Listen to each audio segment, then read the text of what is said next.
Let me give you the quote here. This is the page 47 from the book Dreams. What is it? Dreams of, dreams for, dreams by, dreams did. What is it? Dreams of my father. What?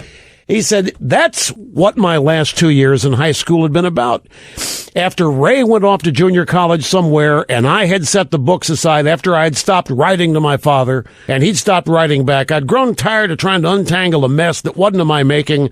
I'd learned not to care. I blew a few smoke rings, and remembering those years, marijuana helped, and booze, maybe a little blow when you could afford it.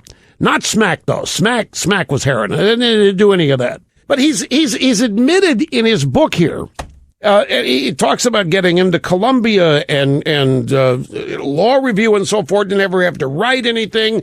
The standards for everybody else never applied to him. The requirements for him never applied to anybody else. And he didn't have to do a whole lot of hard work to get where he wanted to go. So if I'm Romney, I could simply say, look, you're out there blowing some weed, you're out there shooting a little coke, whatever you did with there. Hey, Obama, how could you afford cocaine when you were in high school? And while you're out doing all of that, basically checking out of life, I'm in the process of creating jobs, saving the Olympics, and all this other stuff. But I know they're not. I'm not under any illusion, folks, that they're going to go after Obama that way. They are convinced that it wouldn't work.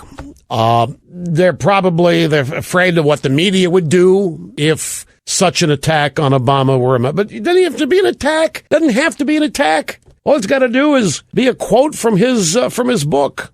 You know, Obama was so middle class, taking month-long vacations on Greyhound buses and staying at Hojo's.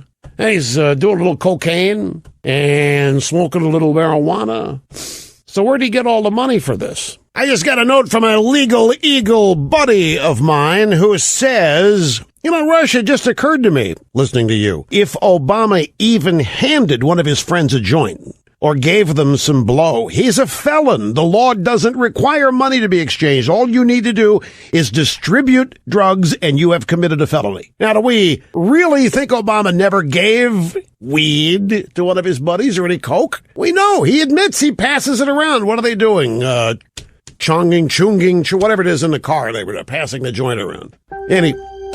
Anyway, folks, this guy's out of control.